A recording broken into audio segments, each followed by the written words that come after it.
We're at the end. Now we're going to bypass the chain one and join with a slip stitch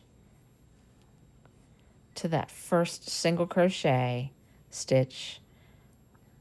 There we have a nice base.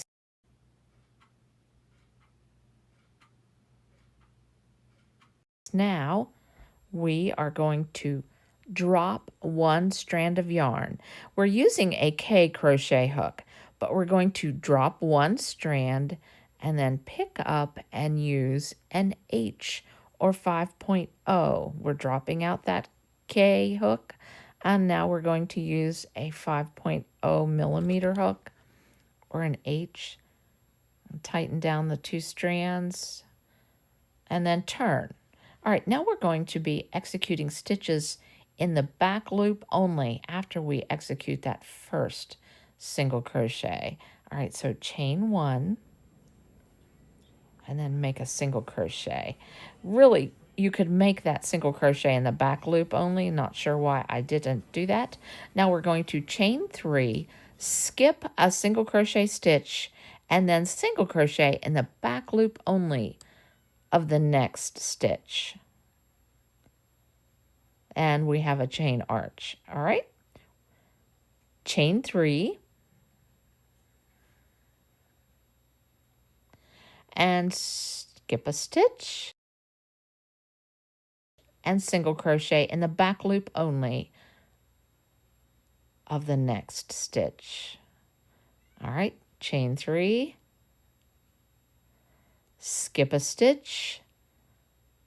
And single crochet in the back loop only. Skip that stitch, single crochet in the back loop only of the next stitch. Chain three, skip a stitch, but let's see how that looks. This is going to create a drop over edge on your basket. It's very beautiful. We'll be placing a 5 double crochet shell in every other chain three arch. So I went off camera and I executed this chain three single crochet in the back loop only. I'm at the last stitch here, and unfortunately I have a split stitch and I don't see it yet. So this is my last chain three, and I'm joining to the first single crochet made, and I split my yarn again. My old eyes didn't catch that until I watched it on video. So then I'm going to slip stitch into the first chain of the next chain and then slip stitch into this second chain so that I'm at the middle of that chain three arch. All right, chain one and single crochet in this chain three space. You can go under that whole chain or you can go in that chain three space. Now chain one and execute a 5 double crochet shell. So 5 double crochets under that chain three space. 3, 4, 5. Chain one,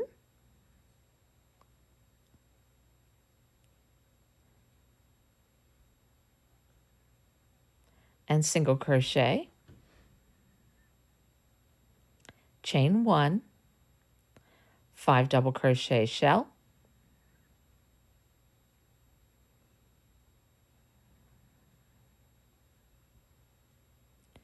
3, 4, and 5, and a chain one,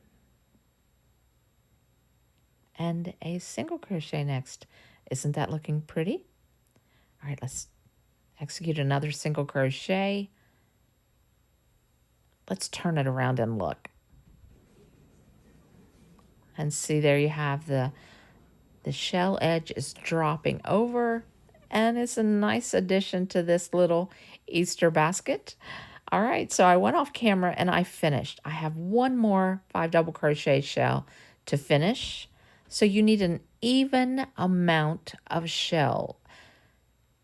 Excuse me, you need an even amount of chain three spaces, which will give you an even amount of shells. But this is our last 5 double crochet shell. So we have one more double crochet to make.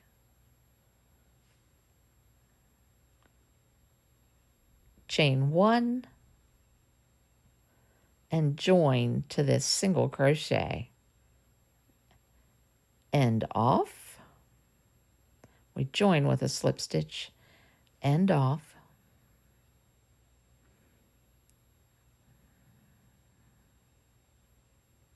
Now we have a few ends to weave in.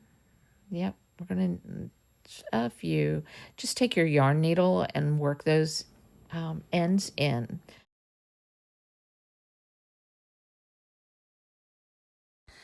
This tutorial is super fast, but don't worry. I already have published how to use a plastic jug to make a hard liner and to make that flexible, stiff handle for the Easter baskets your children will want to gather their eggs in. It really is pretty simple.